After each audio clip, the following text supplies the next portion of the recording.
पिछले 2 दिनों से भागलपुर के विक्रमशिला सेतु की सुरक्षा को लेकर चल रही खबरों पर प्रशासन ने पूरी तरह विराम लगा दिया है। सेतु के नीचे एक फॉल्स दीवार के नदी में गिरने की खबर के बाद एसडीओ विकास कुमार ने पुल निर्माण निगम के अभियंताओं की तकनीकी टीम के साथ मौके पर पहुंचकर विस्तृत निरीक्षण किया। निरीक्षण के बाद एसडीओ विकास कुमार ने स्पष्ट रूप से कहा कि विक्रमशिला सेतु के मुख्य स्ट्रक्चर या पाया संख्या 19 में किसी भी प्रकार की क्षति या डिफॉल्ट नहीं पाया गया है। उन्होंने बताया कि जो दीवार नदी में गिरी है वह पुल का स्थायी हिस्सा नहीं थी। एसडीओ ने तकनीकी जानकारी देते हुए बताया कि निर्माण कार्य के दौरान पानी के दबाव को कम करने के लिए अस्थायी रूप से फॉल्स दीवार बनाई जाती है। पुल का निर्माण पूरा होने के बाद इन्हें हटा दिया जाना था, लेकिन कुछ दीवारें शेष रह गई थी। इन्हीं में से एक पुरानी और खराब हो चुकी दीवार टूटकर नदी में गिरी है। प्रशासन ने निर्देश दिया कि ऐसी बची हुई अस्थायी दीवारों को जल्द ही पूरा तोड़कर हटा दिया जाएगा। प्रशासन ने उन मीडिया रिपोर्ट्स और सोशल मीडिया पोस्ट को पूरी तरह गलत करार दिया है जिनमें पुल के पायों को नुकसान पहुंचने की बात कही गई थी। एसडीओ ने आम नागरिकों से अपील किया है कि वे किसी भी तरह की अफवाह पर ध्यान न दें और आधिकारिक जानकारी पर ही विश्वास करें।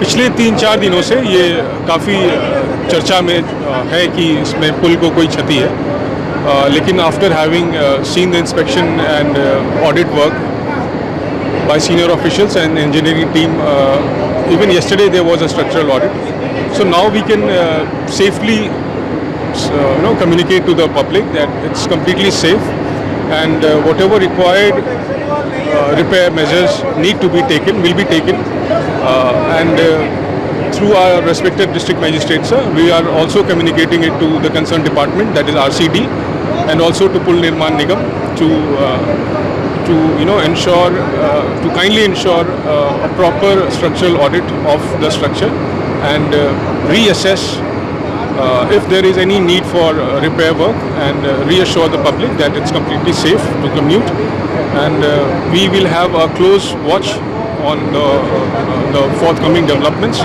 and we'll keep you posted.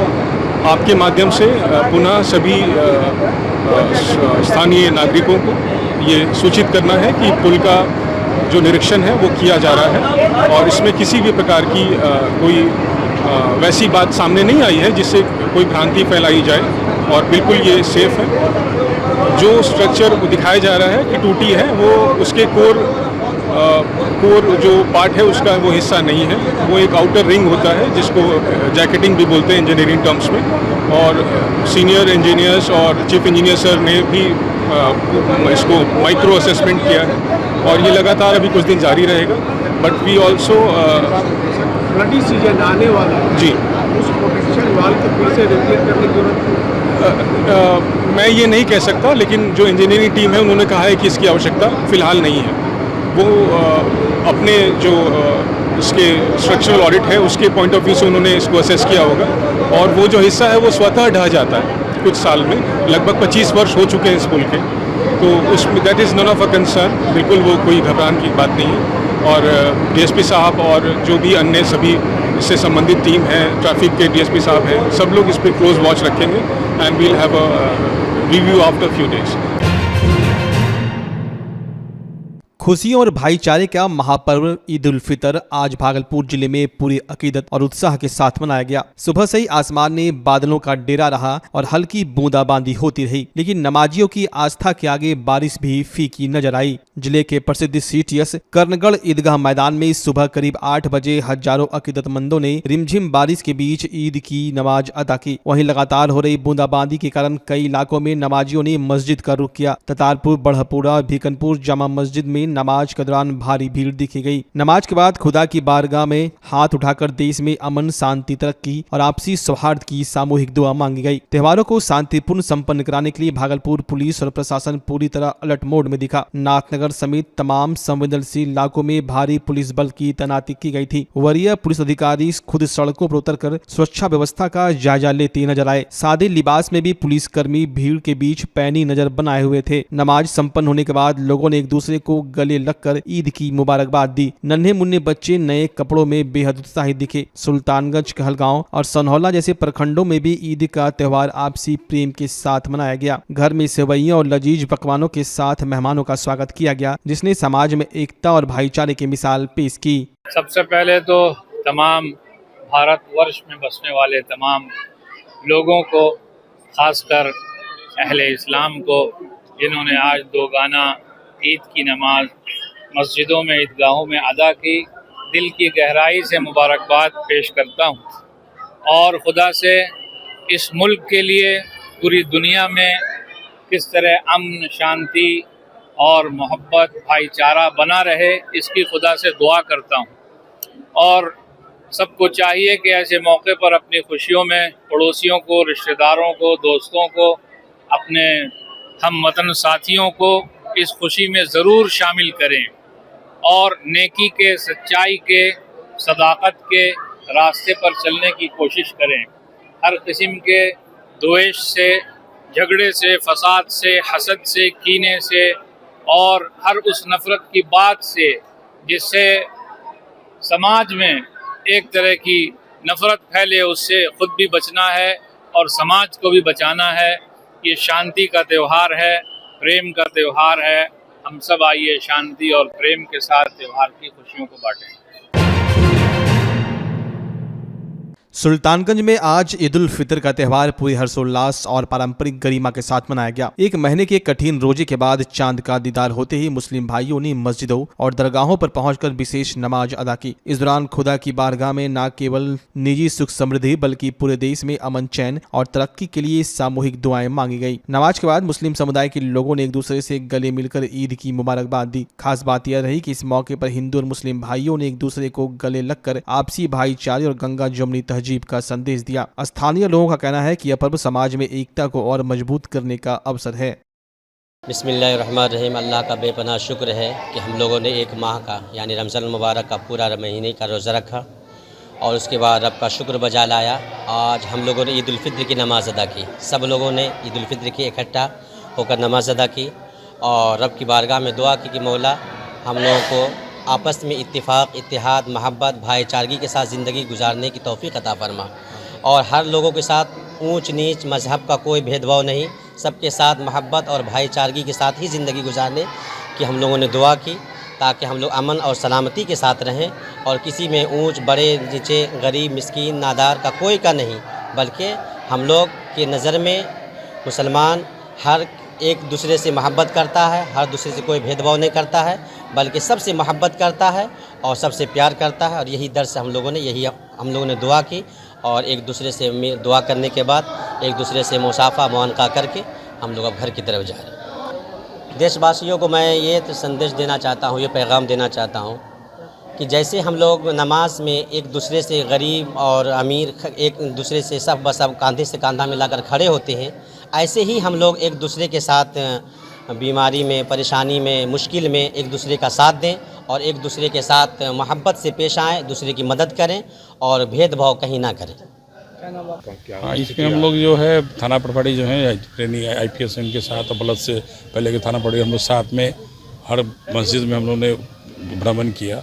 शांतिपूर्ण व्यवस्था जो कि हर मस्जिद में हम लोग द्वारा मैशर की प्रतिनिधि की कोई भी तरह का कहीं भी कोई अप्रिय घटना नहीं हो, लोगों को हम शांतिपूर्ण तरीके से नमाज अदा करें। और हम लोग ने सभी क्षेत्र में जितने भी जहाँ मस्जिदें हैं जहाँ पर नमाज अदा की गई रमज़ान की, वो हम लोगों ने जाकर देख किया और अभी पूरी तरह से शांतिपूर्ण तरीके से बहुत ही सौहार्दपूर्ण तरीके से लोग ईद का पर्व मना रहे हैं। कितने जगह मजिस्ट्रेट की तैनाती और सभी जितने जो केंद्र जितने भी सब जो क्षेत्र है जो मेन है वो सब जगह परिस्थिति की है, साथ ही पुलिस फोर्स भी है। और आप लोग चूँकि प्रेस में आप लोग भी घूमे होंगे, आप लोग भी इसी को देखा होगा कि सभी जगह पर्याप्त मात्रा में बल मौजूद है और सब जगह शांतिपूर्ण तरीके से लोग जुमे की नमाज अदा कर रहे हैं। ईद के मौके पर क्या संदेश देंगे मुस्लिम भाई? लोग कहते हैं कि ये ईद का पर्व चूँकि एक महीने का इन लोग फास्टिंग के साथ ये लोग आते हैं ना, ईद के पर्व मनाते हैं, तो हम चाहेंगे कि सब बड़ा जिस पूर्व में भी यहाँ इस प्रखंड में काफ़ी अच्छे तरीके से ईद मनाई गई, शांतिपूर्ण तरीके से, भाईचारा से, आपसी मिलजुल से मनाए। किसी अगर कोई भी तरह का कोई अफवाह हो जाए किसी तरह का, तुरंत हम लोग सूचित करें। और बिल्कुल हम लोग पूरी तरह से मुस्तैद हैं, हम लोग अपने कर्तव्य पे हैं और पूर्व में भी शांतिपूर्ण हुई और उम्मीद करते हैं कि इस बार भी ईद का पर्व बहुत अच्छे से शांतिपूर्ण तरीके से इस पंचायत प्रखंड में मनाया जाएगा।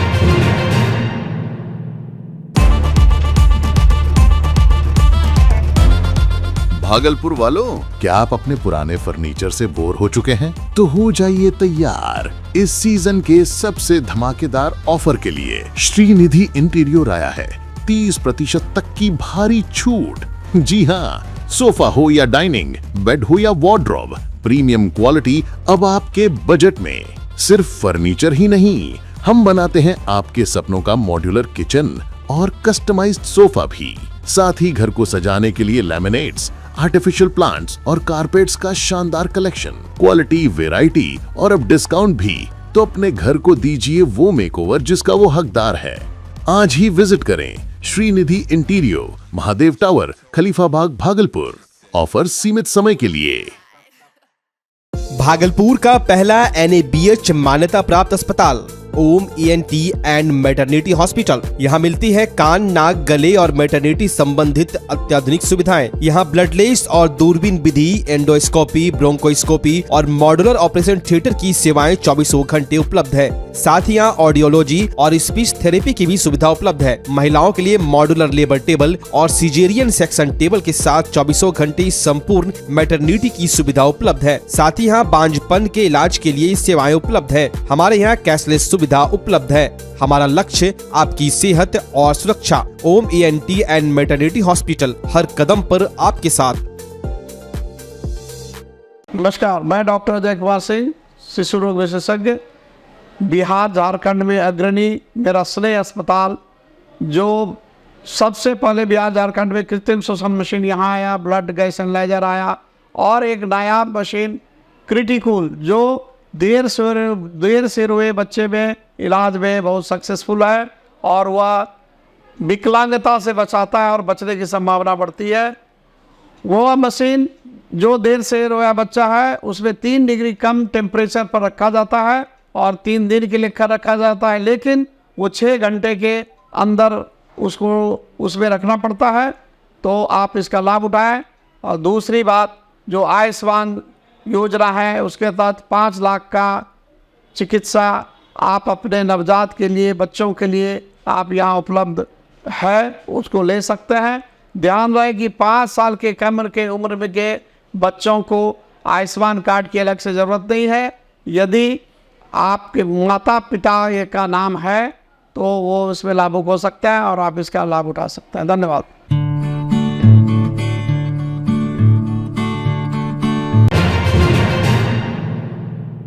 भागलपुर के नारायणपुर प्रखंड क्षेत्र में कुदरत का कहर बरपा है। अचानक बदले मौसम के मिजाज ने किसानों के अरमानों पर पानी फेर दिया। तेज आंधी और झमाझम बारिश के कारण खेत में लगा मक्का और गेहूं की तैयार फसल पूरी तरह जमीन पर बिछ गई। बेमौसम हुई इस बारिश से मक्का और गेहूं की फसलों को सबसे ज्यादा नुकसान पहुंचा है। स्थानीय किसान भवेश कुमार मंडल ने बताया कि तेज हवाओं के कारण जो फसल जमीन पर गिर गई उसके दाने सिकुड़ने और सड़ने का डर है। इससे न केवल पैदावार घटेगी बल्कि कटाई में भी अब दोगुनी मेहनत और खर्च लगेगा। किसान विजय मंडल और अंगद मंडल ने भी अपनी व्यथा सुनाते हुए कहा कि मक्का की लहलहाती फसल अब बर्बाद होने के कगार पर है। किसानों का कहना है कि खाद, बीज और सिंचाई में हजारों रुपए खर्च करने के बाद जब फसल घर आने वाली थी तब इस प्राकृतिक आपदा ने उन्हें सड़क पर ला दिया। खासकर छोटे और सीमांत किसानों के सामने अब रोजी रोटी का गंभीर संकट खड़ा हो गया है। नारायणपुर के पीड़ित किसानों ने जिला प्रशासन और राज्य सरकार से गुहार लगाई है कि प्रभावित क्षेत्रों का जल्द से जल्द सर्वेक्षण कराया जाए। किसानों की मांग है कि उन्हें उचित मुआवजा दिया जाए ताकि वे इस भारी आर्थिक नुकसान से उबर सके। भागलपुर की सनोखर थाना क्षेत्र अंतर्गत तिलोंदा गांव में बकरी चोरी की कोशिश कर रहे एक युवक को ग्रामीणों ने रंगे हाथ दबोच लिया। इस घटना के बाद गांव में काफी देर तक अफरा तफरी का माहौल बना रहा। मिली जानकारी के अनुसार आरोपी युवक संदिग्ध अवस्था में गांव में घुसकर एक घर से बकरी चुराने का प्रयास कर रहा था। इसी दौरान स्थानीय ग्रामीणों की नजर उस पर पड़ गई। जैसे ही शोर मचा, बड़ी संख्या में ग्रामीण मौके पर इकट्ठा होकर घेराबंदी कर आरोपी को पकड़ लिया। पकड़े गए युवक से ग्रामीण बेहद आक्रोशित थे। बताया जा रहा है कि गुस्से में आए लोगों ने आरोपी की जमकर पिटाई कर दी। हैरानी की बात यह है कि इस पूरी घटना के बाद ग्रामीणों ने स्थानीय पुलिस को इसकी सूचना देना जरूरी नहीं समझा। फिलहाल आरोपी युवक की पहचान और उसकी वर्तमान स्थिति को लेकर कोई आधिकारिक जानकारी सामने नहीं आई। पुलिस के हस्तक्षेप न होने के कारण गाँव में इस भीड़ के इंसाफ को लेकर तरह तरह की चर्चाएं हो रही है। प्रशासन अक्सर अपील करता है कि किसी भी अपराधी को पकड़ने के बाद उसे कानून के हवाले करे, न कि कानून अपने हाथ में ले। आपातकालीन स्थिति में किसी की जान कैसे बचाई जाए, इसे लेकर भागलपुर की प्रसिद्ध संस्था जीवन जागृति सोसाइटी ने एक सराहनीय पहल की। सुल्तानगंज स्थित अडानी कंपनी के मरीन ड्राइव प्रोजेक्ट ऑफिस में इस संस्था द्वारा एक विशेष फर्स्ट एड एवं CPR प्रशिक्षण कार्यक्रम आयोजित किया गया। कार्यक्रम के दौरान संस्था के राष्ट्रीय अध्यक्ष डॉक्टर अजय कुमार सिंह ने मौके पर मौजूद करीब 25 कर्मचारियों को CPR की बारीकियों से रूबरू कराया। डॉक्टर सिंह ने बताया कि यदि सही समय पर CPR दिया जाए तो कैसे 50% ऐसे लोग जिनकी धड़कन रुक चुकी है उनकी सांसें वापस लौट सकती है। अडानी ऑफिस के प्रोजेक्ट मैनेजर के शर्मा ने कहा कि चूंकि हमारा काम गंगा किनारे दुर्गम क्षेत्रों में चलता है जहां एम्बुलेंस का तुरंत पहुंचना मुश्किल होता है, ऐसे में हमारे कर्मचारियों के लिए फर्स्ट एड और CPR जानना बेहद जरूरी है। इससे हम दुर्घटना के वक्त अपने साथियों की जान बचा सकते हैं। जीवन जागृति सोसाइटी के द्वारा सुल्तानगंज में अडानी का जो ऑफिस है, जहां जो पुल अभी बन रहा है, उसके जो सारे कर्मचारी हैं, उनके अधिकारी हैं, उनके बीच हम लोग आए और इसमें हमारे सचिव सोमेश यादव का बहुत योगदान रहा। उसके माध्यम से हम लोग यहाँ पहुँच सके और हम लोगों ने यहाँ CPR कार्यक्रम को बताया कि CPR क्यों ज़रूरी है और कब करना है। सारे बेहोश आदमी को CPR नहीं कर देना है और बताया कि जब लगे कि जान चली गई है या जा रही है तो उसके बारे में बताया कि तब CPR करना है और बताया कि किस तरह से अपने दोनों हथेलियों को लास्ट पॉइंट जो धड़कन ये छाती का होता है उससे 2 उंगली ऊपर किस तरह से छाती को दबाते हुए उसको जागृत करना है, हार्ट और सांस को, CPR यानी कार्डियोपल्मोनरी रिससिटेशन। तो इस तरह से लगातार हम लोग करते रहते हैं और लोगों को बचाते हैं कि किस तरह से आप बिना डॉक्टर रहते हुए, बिना सुई दिए हुए आप किसी की जान बचा सकते हैं। और ये प्रमाणित है कि 50% केस में ऐसा जो नहीं बचता वो सांसें लौटती हैं, वो धड़कन चलने लगती हैं और वो अपने परिवार का देखभाल करने के लिए उठ खड़ा होता है। यदि आप थोड़ा जागृत हो और जो CPR हम लोग सिखाते हैं उसको यदि आप थोड़ा तन्मयता से सीखें तो वो किसी के जीवन बचा सकता है और आप एक जीवनदाता के रूप में हो सकते हैं। भागलपुर के सबौर प्रखंड स्थित बरारी पंचायत की ज्योति बिहार कॉलोनी इन दिनों एक विशेष मंदिर को लेकर चर्चा का विषय बनी हुई है। यहाँ स्थापित भगवान झूलेलाल का मंदिर न केवल सिंधी समाज की अटूट आस्था का प्रतीक है बल्कि यह एक परिवार की समर्पण की भी अनूठी कहानी कहता है। इस मंदिर की स्थापना आज से करीब 20 वर्ष पूर्व 2 भाइयों स्वर्गीय सेवक राम और स्वर्गीय हसमत राय ने अपने निजी कोष से की थी। तब से लेकर आज तक इस मंदिर की देखरेख, पूजा पाठ व रखरखाव का सारा जिम्मा इसी सिंधी परिवार के सदस्य उठाते आ रहे हैं। करीब 2 वर्ष पहले इस परिवार ने मंदिर का भव्य सौंदर्यीकरण और नवीनीकरण भी कराया है। सिंधी समाज के मुखिया खेमचंद बचियानी बताते हैं कि भारत विभाजन के बाद ऐतिहासिक सिंध प्रांत से आए हिंदू समुदाय के लोग देश के विभिन्न हिस्सों में बस गए, जिनमें से एक बड़ा हिस्सा भागलपुर के सबौर में भी बसा। ये लोग अपनी मेहनत, व्यापार कौशल और भगवान झूलेलाल में अटूट विश्वास के लिए जाने जाते हैं। यह मंदिर अब केवल स्थानीय लोगों तक सीमित नहीं है। सिंधी समाज के अनुसार देश के अलग अलग हिस्सों में रहने वाले सिंधी समुदाय के लोग यहाँ आकर पूजा अर्चना करते हैं। मान्यता है कि यहाँ सच्चे मन से मांगी गई हर मनोकामना पूर्ण होती है। स्वर्गीय नंदलाल, पुरुषोत्तम दास, डॉक्टर भगवान दास, मुरलीधर और परिवार की महिलाओं अंजू देवी, रोमा शाह और भारती शाह समेत पूरा परिवार इस विरासत को सहेजने में जुटा है। साईं झूलेलाल जी का जन्म हुआ उस समय तुर्कों और मुगलों का बहुत जोर था। चारों तरफ इन्होंने जो है त्राही माँ मरा रखी थी। लोग बहुत ज़्यादा आसान थे, बहुत ज़्यादा दुखी थे। उन्होंने मिलकर के सिंधु नदी के किनारे पूजा अर्चना की और माता से वरदान मांगा कि कुछ ऐसा कीजिए ताकि हम लोगों का जीवन यापन ठीक से हो सके। तो उसी समय जो है जल की धारा से बाबा झूलेलाल एक मछली, जिसको हम लोग सिंधी में पल्लो भी बोलते हैं, हिंसा मछली बोलते हैं उसको बंगाल में, उस पर सवार होकर के इन्होंने अपना दर्शन दिया और सारी संगत को कहा कि आप लोग निश्चित रहिए, हम बहुत जल्द ही मनुष्य के रूप में अवतार लेकर के आप लोगों का सारा दुख दूर करेंगे। अपना परिचय दें। उन्होंने सिंध प्रांत में ही जन्म लिया। इनकी माता का नाम और पिता का नाम जो है देवकी और का नाम था और इन्होंने जो है वहाँ जन्म लिया। उसके बाद इन्होंने यूं बड़े होते गए। उस समय जो सिंध का राजा था, जो उन्होंने जो है बहुत त्राही माम मचा रखी थी। उन्होंने जो है जब इनकी खबर सुनी तो इनके मारने के लिए बहुत षड्यंत्र रचे, पर कोई भी षड्यंत्र जो है कामयाब नहीं हुआ। और अंत में जो है सारे मुल्क को आज़ादी मिली। राजा ताहिर शाह ने उस पर सिंध पर राज किया और सारे मुल्कों को भगा करके फिर से साम्राज्य स्थापित किया। सिंध के लोग उसी दरिया के सहारे जो है देश विदेश में व्यापार करते थे। उनका व्यापार फिर चल पड़ा और सब सुखी संपन्न हो गए। उसी साल से अपना परिचय दें। मैं खेमचंद बटियानी सिंधी समाज के मुखिया हूँ और बाजार में मेरी दुकान भी है। हम सारे सिंधी लोग यहाँ पर बिजनेस ही करते हैं और ये बहुत ही भाग्य की बात है कि सारे हिंदुस्तान में कोई भी सिंधी आपको ऐसा नहीं मिलेगा जो कहीं पर जो किसी से पैसा उधार या मांगता हुआ नहीं मिलेगा। सारे ने वहाँ सिंधी से आकर के हिंदुस्तान में शरण ली और यहाँ पर अपना अपना कारोबार चलाया। यहाँ पर करीबन 20 घर सिंधी हैं।